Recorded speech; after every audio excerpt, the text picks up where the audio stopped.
Hello, welcome to Todd Miller TV. The subject today is what to do if the seller won't release your earnest money deposit. So I'll give you an example.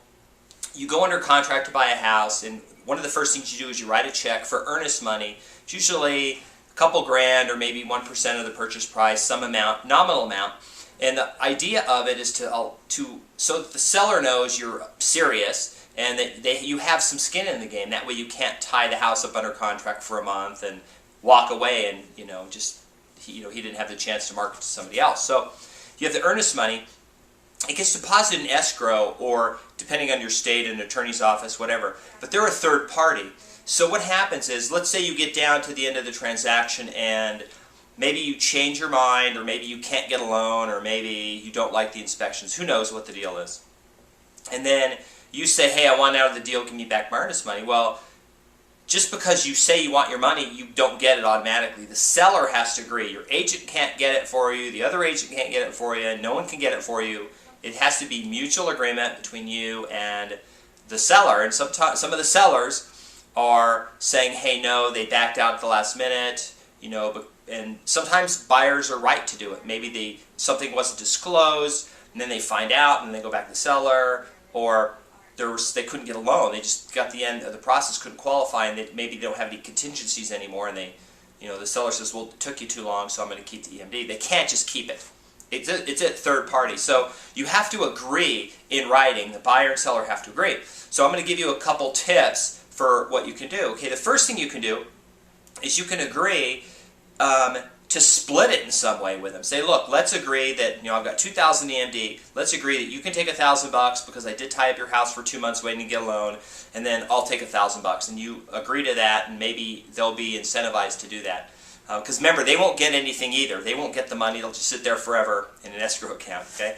The other thing you can do is, if you read through your purchase agreement, it probably says something in there about mediation.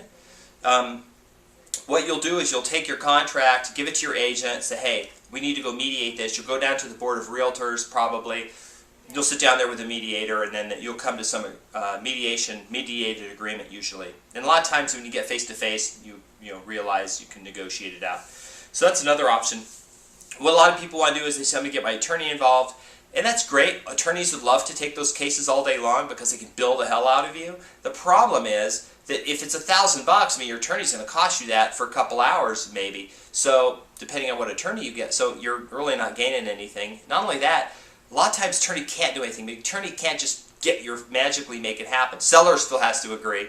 So if you had to go to court or something, the seller would show up with the agreement and go, wait, it says we have to mediate this first. And the judge would say, well, did you mediate? No, go back to mediation. So your really option is to go negotiate it out with the seller. If that doesn't work, try mediation. And if that doesn't work, then you can go through some kind of court system or whatever. Most people just say forget it and leave it if it's $1,000. And then usually a couple years later, if you go back, you can claim it. Because if nobody's claimed it in a certain amount of time, sometimes you can go back after a year and go, hey, that's my money. It's sitting there in a trust account. It's mine, and you can get it. So anyway, I thought I'd share that with you. EMD disputes are very common now. We see a lot of them, since probably 30% of all transactions fall out at some point. And a lot of times the sellers are angry that the buyers backed out or couldn't get a loan or whatever, so they're keeping them. And I get that question a lot. Those are just some tips. Depending on where you are, the law may be different. These are all real estate specific, actual things that we deal with. So anyway, I just thought I'd share the earnest money deposit dispute and my thoughts about it with you. And that is my update for today, and hope to see you on another video. Thanks.